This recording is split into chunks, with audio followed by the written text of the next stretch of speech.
Okay, we're live. Awesome. Cool. Hello, everyone. Welcome to day 2, session 2 of the Virtual as a Community Day.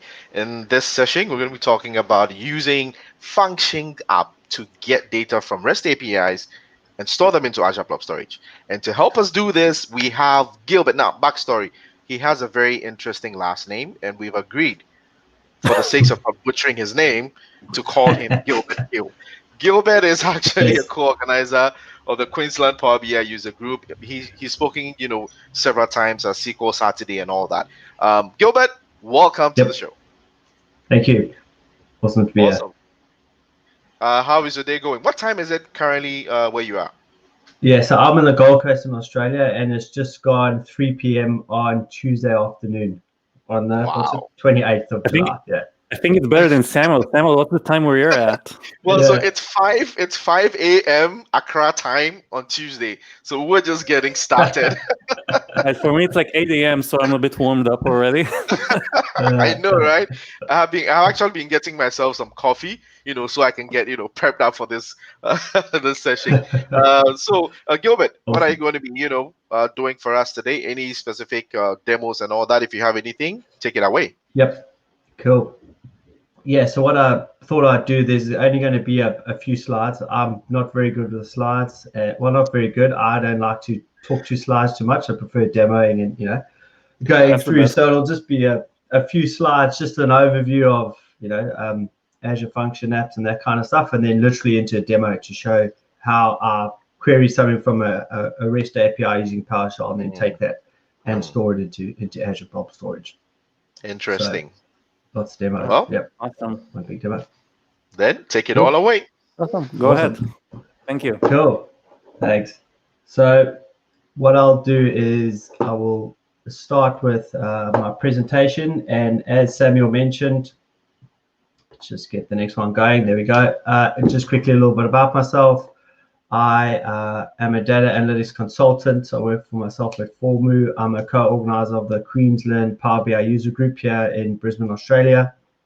I'm a Microsoft MVP, and my Twitter handle is Gilbert Q and my blog. Now, the reason I've got this picture up on the screen is because I like to call myself or be known as what is known as a mammal. So that's a middle-aged man in Lycra. It's often when you're talking, it just helps to break the ice, and that's just a little bit something different that potentially people didn't know about me. So yeah, so I enjoy getting out in the outdoors on my bicycle. So what I'm going to cover today is creating an Azure function using PowerShell, and this is the demo that I'm basically going to show. Using blob storage, creating the Azure function, how to upload the Power BI PowerShell modules, because the API I'm going to be using is a Power BI API. Creating the folders and the actual function, how it all pieces together. And if there's time, depending on questions, they're actually putting in some alerting to either know when the function fails or potentially when it succeeds, because very often in the past I've found is I just let the Azure function, you just assume it's always running, but for whatever reason there can be a whole host of things, and you want to be proactive and know when actual things fail within an Azure function. So as I explained, I'm going to be taking data from the Power BI REST API and then storing that eventually in Azure Blob Storage. And one of the great things with storing in Azure Blob Storage is then I can once again use Power BI and create reporting on top of potentially reporting. And what I'm going to be taking is the Power BI audit event log. So these audit event logs from the Power BI REST API log who's been viewing what report. So it's almost like a reporting audit trail of who's doing what within your organization. So I guess to start with, what is an Azure function? So an Azure function is pretty much a serverless computing where you don't have to worry about the compute and all the things that happen underneath. You can run it a choice of languages. There's C#, JavaScript, Python, and PowerShell. I typically use PowerShell because that's where I'm most comfortable, but a lot of people might be more comfortable in C#. So you have all these different options, all these languages that you can use to create and host Azure function. The good thing with Azure Functions is that it's a pay-per-use pricing model, so you only pay for what you use, and they do have different tiers where you can just have it on demand. You can, which I'll go through the actual function details a little bit. There's, it's flexible design. You get a lot of options, a lot of things you can do quite easily with this. It's almost like, depending on what you want to do, you can almost do anything. It's, as I said, it's got the stateful serverless architecture, so you can just run things, and it also runs on open source. So if you're coming from an open source background, you can also actually use the Azure Functions. Then just going through the Azure function details, and the three plans that you get are the consumption plan, the premium plan, and the app service. And it often just depends on what you want to use the app for. So one of the things I typically will look at between the different consumption plans is potentially how long is it going to take for the function to run, because sometimes it's just going to run in a few seconds. Sometimes it might be querying a whole lot of data. The APIs might be slow, so it's going to run for a long time. So yes, you might pay for more, but you just need it to run for longer. So as you can see on this image, you've got the different runtime versions, which are just the versions as they increases, versions 1, 2, and 3. And on the consumption plans, you've got a maximum of 10 minutes that you can actually run the consumption plan for.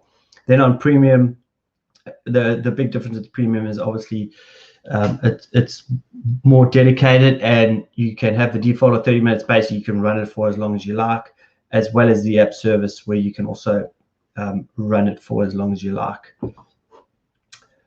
That's pretty much the overview of the app function and details.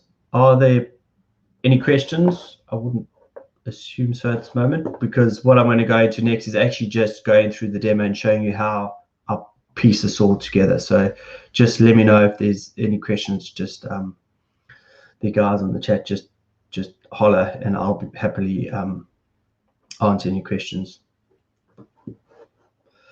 Thanks. Sure. There isn't any question yet, but just go ahead. If there's Cool. any question that comes in, I'll just prompt you in the chat. It's all yours. Awesome. Thanks, Abiel. Cool. So pretty much, let's move on to the demo. So what we're going to start with in the demo is, I'm not actually going to go through, and the first thing we need when we're starting off with this is, what we actually need is the Azure storage account, or the Blob storage account, where we can actually store and host this. So I'm not going to go through and create that, because that takes a little bit of time, and obviously I'm always aware of time and those kind of things. So what I've done already is I currently have got a Blob storage, a storage account set up, as you can see over here. And one of the first things I need to do is I need to create a new folder where I want to store this information. So the great thing is, with a lot of the stuff that we now have in Azure, is a lot of the stuff you can actually just do within the browser. You can do things through, say, Azure Storage Explorer, that kind of thing, but you can also do it through the browser. So what I'm actually going to do over here, I'm going to go to my container, and I'm going to say create a file system, and I'm going to call this Azure Dev. It's going to be lowercase, Azure Dev days, and create that. So what you'll see now over here, I've got my folder, which as it starts up, you can see there's nothing in there. That's pretty much all that we need. The next thing that we're going to do is, part of when I'm running the PowerShell script, is I need a way to be able to securely access the blob storage folder within the Azure function to transfer the files through. So one of the ways you can do this is, and there's obviously a multitude of ways, and I guess I should prefix that while I use this a lot, and that there's probably better ways and different ways that things can be done. So this is just the way I've interpreted and used it to get it working. So what I'm going to use is, I'm going to use what's called the shared access signature. So this will allow me then to be able to access this. And when you set this up, you get options to allow which services, which resource types. So because this is a demo, demos always, you do things typically you won't always do, is I'm just going to allow all the services. And what I'm going to do, one of the things I want to do over here is I'm going to set the expiry to 2050, which probably still won't be using this. And then I'm basically setting it up to say HTTPS only and sign up with key 1. So when I click on this and I generate the string, what I'm actually looking for is I'm looking for this SSA's token here. So what I'm going to do for now is I'm going to copy this, and I have got a file over here, and I'm going to just pop that over there. I'll just get that out of the way. So now what that allows me to do is it allows me, when I'm using AZ copy to transfer it in, it allows me to securely put that data or copy the data into the Azure Blob Storage with that SAS key. So now I'll basically create, what I have now done is I've got my blob storage created. I've got access to get into that blob storage, as well as I have actually created the folder here, which will store the information. So the next step, and I guess where a lot of the work is actually done, is I now need to go and create a function app. So now what I'm going to do is I'm going to say I want to create a new function app. Now I'm going to click on create. And now it's going to give me the options to create this. So what I'm now going to do is I'm going to, you got to obviously have your subscription that you want to use. I'm going to use, I've forgotten, let's just go with that resource group. Now this is where I'm actually going to give it a name. So I'm going to give it the same Azure Dev Days that's available. Now the really important thing here is the runtime. So what I want to do is, because I'm using PowerShell to use all my code, I'm actually going to say PowerShell core. So if you're going to use C# or .NET, this is, or Python or JavaScript, this is where you'd actually select that. So always just be aware, because the one time I went through, created it, and went, why can't I run PowerShell? Why can't I run PowerShell? I looked at everything else until I finally realized, oh, hang on, I didn't create the runtime stack with PowerShell. So now I'm actually going to leave the version as version 7. And because I'm in Australia, I'm going to store it in Australia East. So now you can see that I've pretty much got that up. So if I click next on hosting, what this is now going to bring up is say, where do I actually want to host the storage of this app? So I'm going to choose the same storage account where I'm actually also storing the files, just to keep it all together. And now this is the options where I showed you earlier, where you can have a consumption, which is serverless, the premium, or the premium app plan. So in this example, I'm just going to choose serverless, and obviously you can see over here, if you want to look at the description where it'll explain, dynamic scaling for consumption, premium for advanced features, longer run times, and that type of thing, as well as the app service plan for on demand. So I'm going to keep that as is. I'm going to keep my my underlying operating system that I'm going to use for this, because I'm running PowerShell, and PowerShell's a Windows thing, which I think you can now run in Mac. I want to go on, keep that on Windows.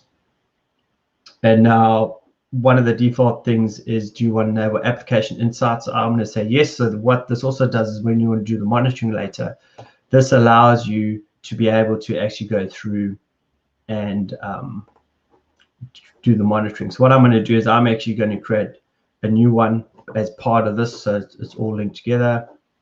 I'm not going to give it any tags because this is a demo, and I'm just going to go review and create. So it's obviously just double checking everything, and I'm going to go create. Hopefully this won't take too long to get done. So while that's busy happening, one of the things I use to transfer the files between the function app and Azure Blob Storage is a piece of software called AzureCopy, which is basically, it's an exe that you can use to copy things in and out and between Azure Blob Storage. So what I've done is I have already downloaded that particular AZ copy. So if I had to just go over here just to show you AZ copy, you can actually just, you'll see it over here. It just shows you what it's about. You can actually use it on Windows, Linux, or Mac. And the great thing here is it gives you a whole lot of options out of the box if you want to understand how to use it, how to integrate, and that kind of thing. So as I said previously, I have downloaded this to over here. As you can see, I've got my AZ copy, which is the version 10, which is over here. So I've already downloaded that particular. Hi Gilbert, just a small ask. Yes. When you play the browser, can you please increase the size of the font a bit, because it's a bit small for the screen. Yeah, that's great. That's Thank all you right. very much. Is that better? Cool. Yeah, No yeah, worries, much better. sorry. Thanks. Cool. I guess that's, yeah, when it's the smallest form factor that you're looking at. So let's just hide that. And yeah, so that's where I get one of the prerequisites is the AZ copy. So let's just see how this is going. Okay, cool. So this is done. So now what you can see, there's actually been a new interface that's come into the Azure Function app. And as you can see over here, what I've found, and they'll probably update, is if I had to use the new experience and I click over and I go add, as it stands today, they've got the different types of triggers, but there's no option for a for PowerShell. So one of the options is you can develop locally, and I have tried that. And for me, I'm not a developer, more I come from a business intelligence background. I found it really difficult to get the develop locally working. Hi, Gilbert, sorry to interrupt you again. Gilbert, can you also increase the portal a bit? Yeah, yep. a bit more? Yeah, that's great. Thank you very much. Cool. Sorry to interrupt again. No. I'm more than happy to roll up people to see what's going on. So as I was saying, what I can do is if I say I want to switch to the classic experience, what this allows me to do is this is almost the classic or the older experience. But the great thing here is I can then actually create my functions that I need using PowerShell, etc. So as you can see over here, it says I haven't created an app, but we'll get to that. One of the first things we need to do is I need to now copy the AZ copy and the PowerShell modules into this particular function app. So in order to do that, I'll go on platform features, and what there is there's this advanced tools recruiter here. So when I click on that, what this is going to do, this is now going to log me in and open up, which is basically almost like a browser. So as you can see, I'll just increase that so everyone can see. And what I'm going to do, I'm going to just say a debug console, and what that allows me to do is I've got a console over here on the bottom, and I can see my files over here. So this is obviously the Windows serverless VM that's running. What I need to do is I need to create two folders, actually I need to create three folders, one to host the AZ copy, one to host the PowerShell modules, and one to host the files. So the first thing I'll do is I'll go into the site, into the www root, and what I can now do is I can just say, I want to create a new folder. So I'm going to create a new folder called AZ copy,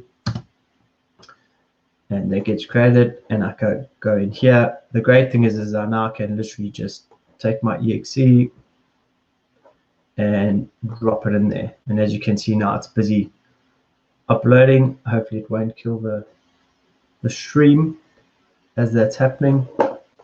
And what this allows me to do is it allows me to then utilize the AZ copy within my actual function app. So that's going to take a little while. And while that's running, the next thing I need to do is to, I've already downloaded just in the essence of time. But one of the things you can do is you can download and basically get a downloaded version of the Power BI PowerShell module. So as you can see over here, I don't think I can make this bigger. No. So sorry, well, let me do this. What I do have should be on the bottom here. That will just make it easier. I'm going to highlight them. So there we go. So what I have done is I've previously downloaded the PowerShell module files over here so that they're actually sitting on my computer.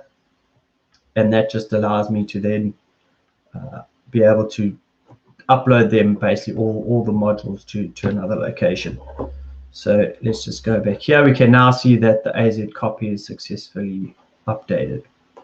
So the next folder I'm going to create is, I'm going to double check my notes, is I'm going to create a new folder, and this one is going to be called modules. Then this is where I'll host all my PowerShell modules. So as you can see over here, I've changed into the modules. And now what I'm going to do, I'm literally going to just drag, go into the browser, and pop those up there. And what we should see, you can actually, I found the other day, you can actually click on this, and what you can see is it actually will upload all the files. You can actually just see what's actually happening, because obviously it is going to take a little while for that to happen. And then once this is done, I've just got one more folder to create. Hopefully it is copying. It still says it's busy, which is a good thing. It's just I don't think I can't navigate off here. If I navigate off, it will stop the upload. Hopefully it should take a minute or two longer. How big are these modules? I think it's more that it's not so much the size, it's more the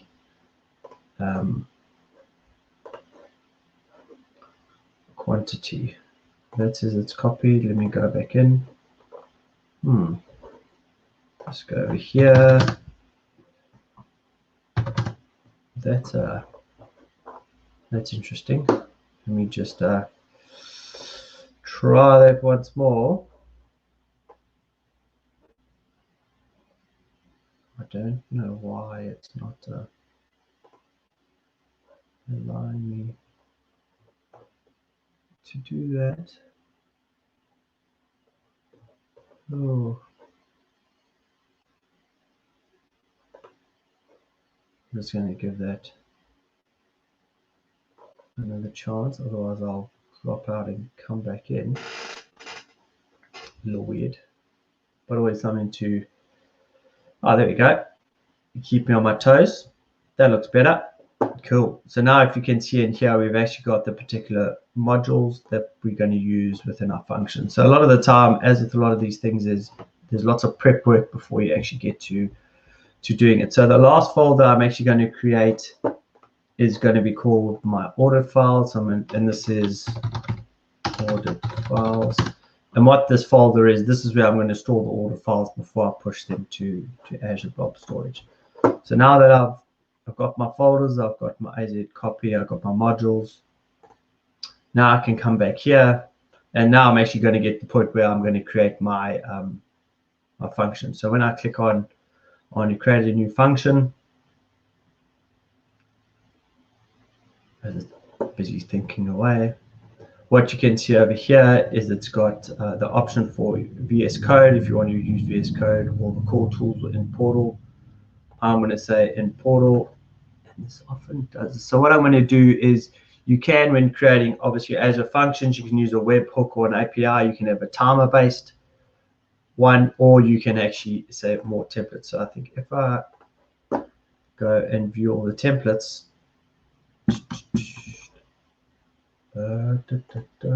this is now giving me a hard time.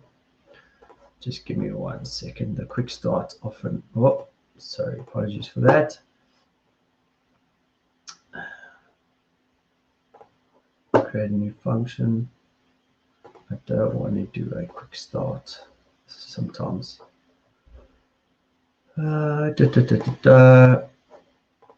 Continue. Why is this? Create. Sorry, just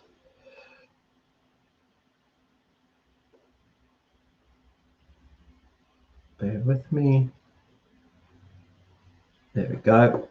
Okay, so what it's done when it creates the PowerShell script by default, you get the run1.ps1, and it puts a little bit of code in here. So what can happen is if you want to make sure that this runs, you can actually just click on run, and it says it's done it. So what it should basically do is it gives you that output, and there we go. It's busy thinking. The first manager.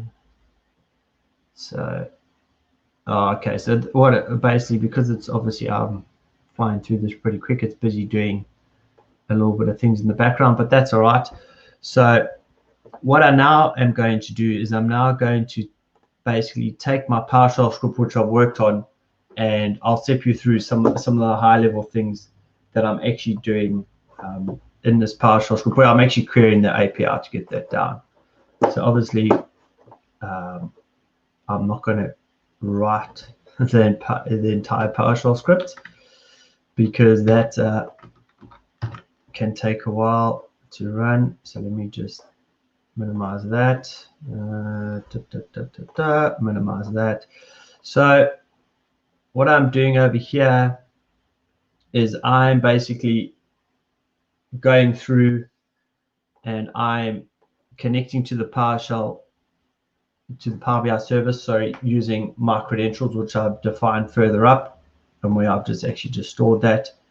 And then what I'm doing is I am looping through the existing files and seeing if there's any files. I'm basically just finding, since the last time I queried, how many, so if this doesn't run for 4 days, I want to get the last 4 days. If it's run every day, just give me the last 1 day. So that's pretty much what I'm doing over here, is to basically get the first file and the last file and to get how many days the difference is, and I'll basically just store that in a variable. And all I'm saying is if it's equal to 0, then make it 1. So what I'm actually going to do over here is I'm just going to say, let's get the last 5 days. So that'll just allow me just to override that. It's the first time I'm running it, etc. And then what I'm doing in the next part is I'm just looping through all the days, getting the file name in a particular format. And then what I'm doing is I'm saying where I want to output that as a CSV. And the next part I'm actually doing is I'm then exporting that particular, I'm using the Power BI API to basically get the events based on the start time and the end time, because I'm doing 1 per day, essentially. And then basically getting all of that, converting it from JSON, getting the actual column names out of the activity logs, and then exporting it into a CSV path. And what that's pretty much doing is it's then storing it in this location. The final step that I'm actually doing is over here is I'm just storing in a variable the destination blob. So basically, where do I want to put this to? So as you can see over here, I have got to change this because that is not my Let me just go back here quickly. I changed it at the last second, so we'll just go through. Shouldn't take too long. I just want to make sure I get the right. So where are the? So all I want is I want to take that. Just want to make sure I got the right name. I'll put that in there. Let's get that back over there. And then what I'm changing over here is this is the folder that I created earlier. So let's just go over here. And Azure-dev days. I think I called it Azure Dev days. And now one of the key pieces that I have earlier is the this is the shared access key that I basically stored, that I created earlier when I was in my AzureBlob Storage. So I have that stored over here what I'm going to do, I'm just going to copy this from the other window, go back to my PowerShell path, and literally take that and store that. And then the last bit, this little thing took me a while to figure out, is when I'm using AZ copy, it actually needs a log location to store the log. And I wondered why for ages it would work when I ran it manually, and when I ran it in an automated fashion, it kept on failing. And eventually, somewhere I found out and said, oh, actually, you need to specify a log location. Even though I've said the log level is set to none, it still needs to make sure that it actually exists. So the last step I'm actually doing is I'm using the exe from the location above, and I'm copying it from my source to my destination. And I just want to see, I've got a funny feeling I'm missing one bracket. We'll see now. Let's just make sure. Yep, cool. That should hopefully do it. And what this is doing, this is just, I'm literally uploading one file at a time. So when it's looping through all the files over here, it's literally going to run it through one at a time. So let's just go here, and it's just always good to comment your code. Closing for each loop. So let's save that. Just make sure I've got a copy. You've always got to have a copy, because otherwise all the work you've done is actually failed. So let's run this and see what happens. And awesomely, it's because it's a demo, it has now failed. But let's just go over here. Let's just go clear the logs. I'm going to reconnect. Let me just run it again. Oh, great. Passing errors. Oh, apologies for this. I'm not sure. I went through this morning as to why it's now failing.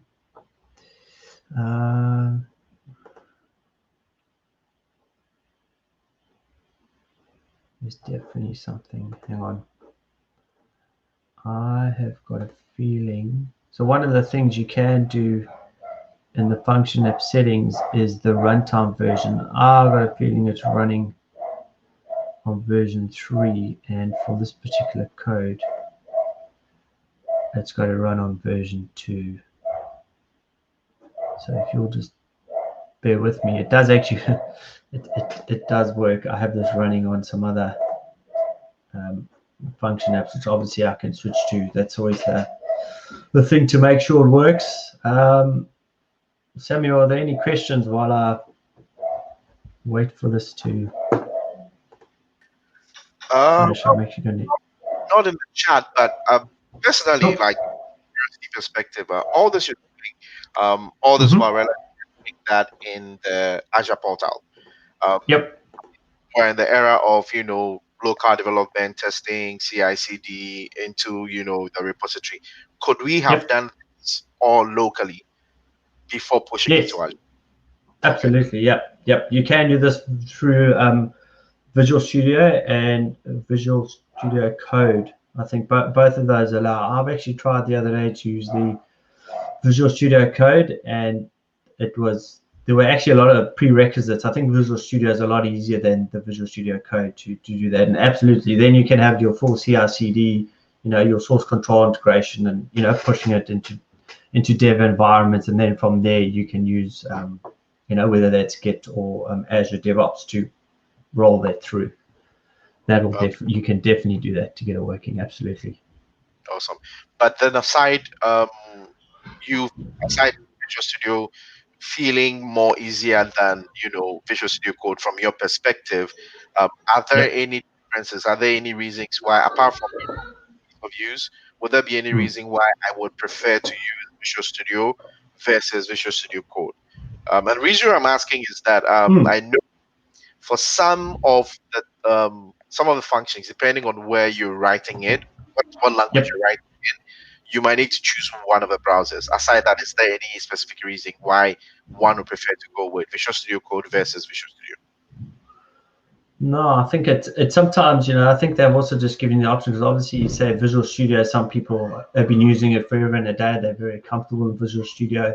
Visual Studio Code to me seems like a lot more lightweight, easier to use to get up and running, when you want to code and that kind of thing. And I think with Microsoft, often there's not one way to do it. There's often 7 different ways to do it. And they're just giving you that flexibility wherever you feel comfortable to be able to actually just go through and, do what feels comfortable for you. Or, for instance, like if you need to do the DevOps cycle, well, then Visual Studio is probably where you need to do it so that you can have the easy integration and that. Or if you just need something like this where you're just setting it up as a more once-off and there's no real CI/CD kind of integration, then you can use Visual Studio Code or the actual browser to do it, I guess. Okay.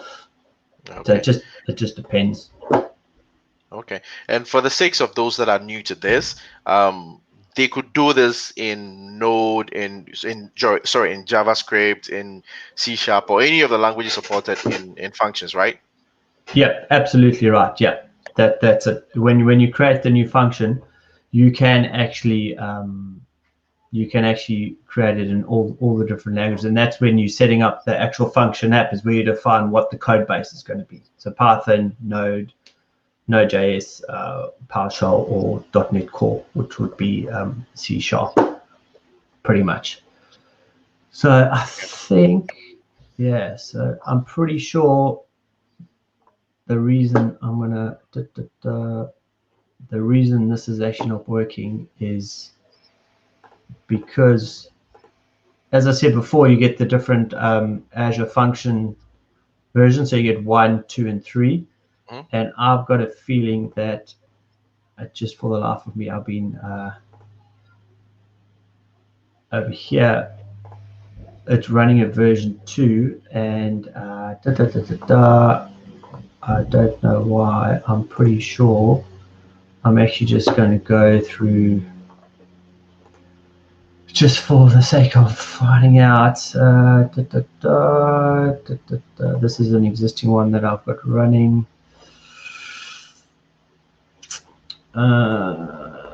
I just want to see, because for the life of me, I'm sure platform features, function app. I just want to see so this is runtime 2, so which is good. I just want to see the actual function, because it's one of these things I have clearly done something different, because this one as well is using a slightly different way to copy the blob storage. And the only difference between these two, I guess, is this one I was using the storage key and then pretty much just using the native PowerShell commands to actually just copy the blob storage between the accounts. I don't know why. I'm going to try. I think I'm actually going to just very quickly.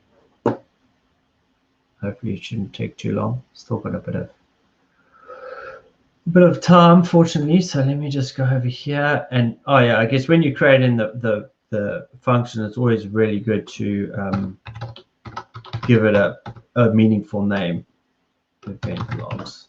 And here what you have is the timer trigger, which you can change later. So by default, this would run every 5 minutes.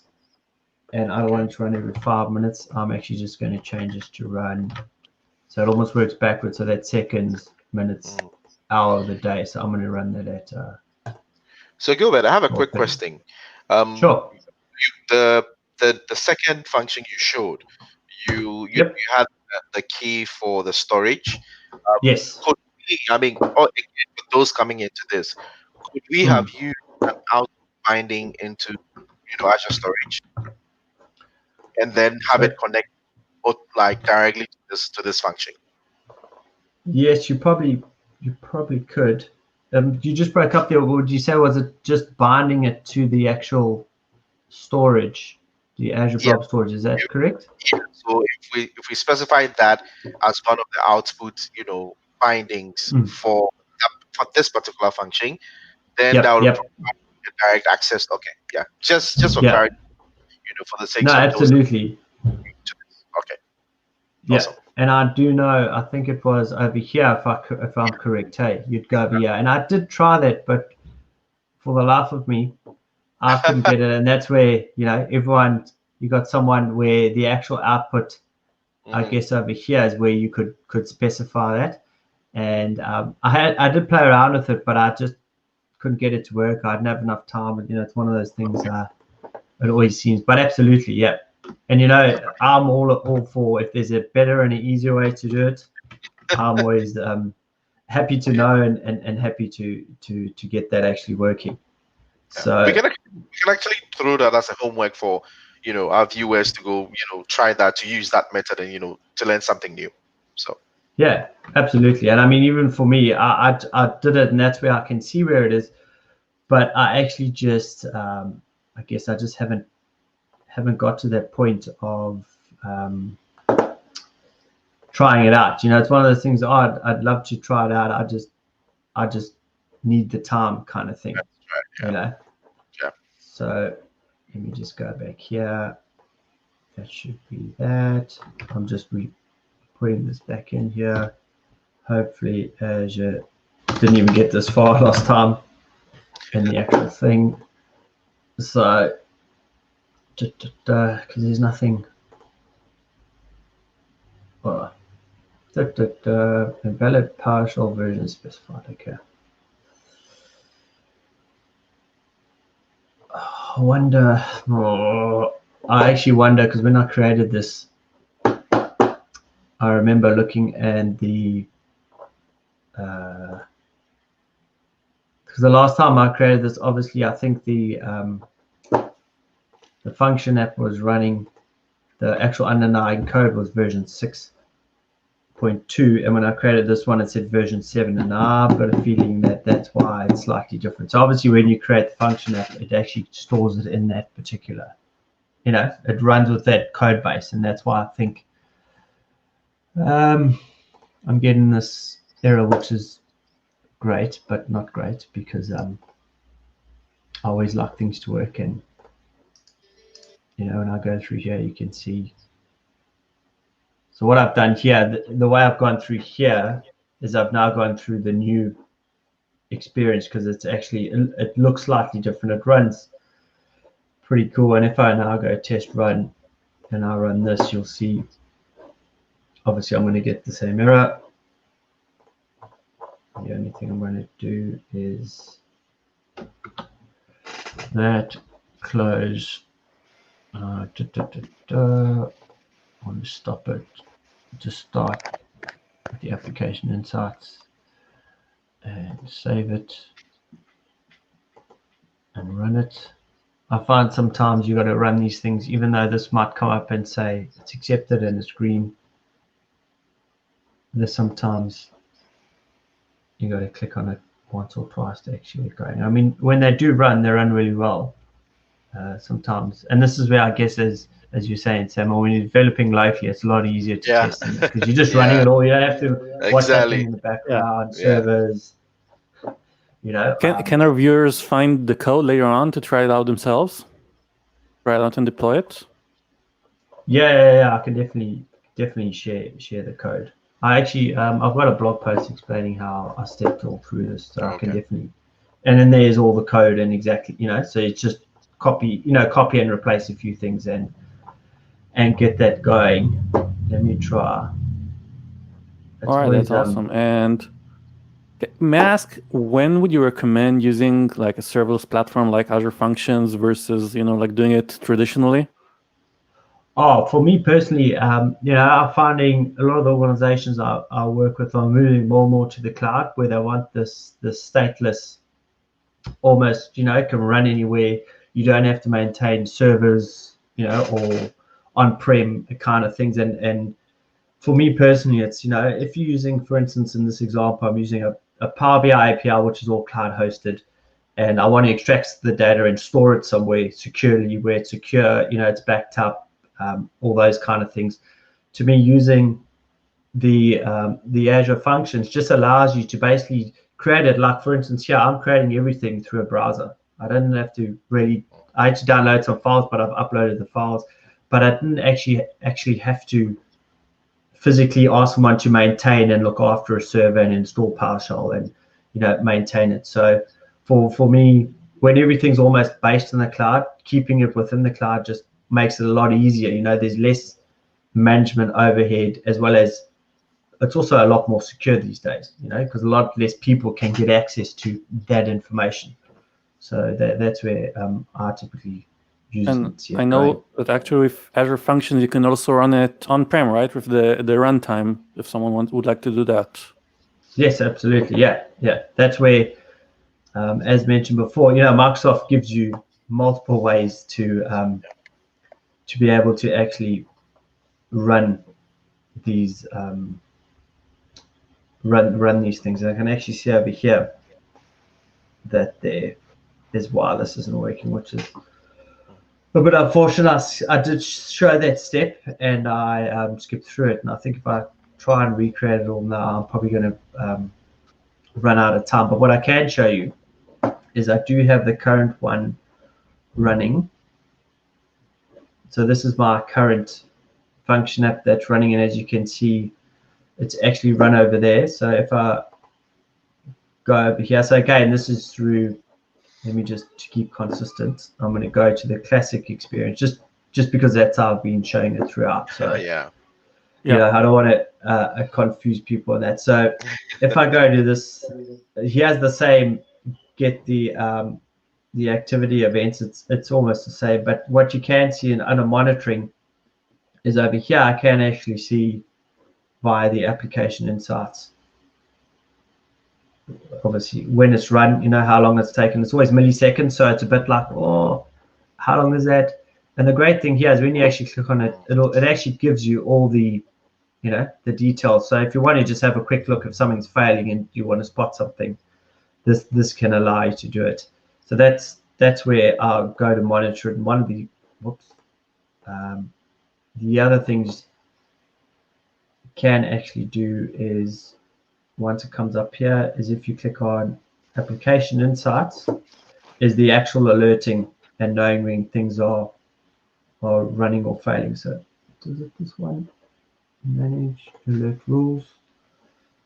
And over here is where you can actually go through. So what I've actually got is I've got two different rules on here, and let's just click on this one. And this is where I was talking about in the beginning, is where I want to know, when it's failed, I want to know it's failed, because you don't want to assume, oh, my logs are running, everything's great, and then one day you're like, well, geez, what's happened? So what I can show you, I have this piece I can actually just step through, is say I want to create a new alert rule. It asks you which resource, which you're already in, and then you've got to select a condition. So the great thing here is they've actually made this really easy. So what I can do over here is I can just go success, or actually let's go, sorry, we want to go for failure. So what I can now say is I can actually just say, for whenever there's a failure on this particular function app, and over here it gives you a chart. And what it'll do is you can say whether the threshold is static or dynamic. And what I typically do is I just say where the threshold is greater than 0. So whenever there's an error. And what you can do is you can say the aggregation, so over how many minutes must it look, and how, and on the right hand side is how often do you want this to run. So I'm going to say every 5, for me it's acceptable if there's a 5-minute delay, that's more than acceptable. You can bring that down to a minute or to a day. It depends. So I'm just going to say when there's a failure count of greater than 1, I want to know about it. And as you can see, it's now got the estimated monthly cost, which obviously is always an estimate, as it says it's not your bill, but it's actually brilliant. It's 10 cents, for having these kind of things. And then the great thing, you can do is you then can have action groups.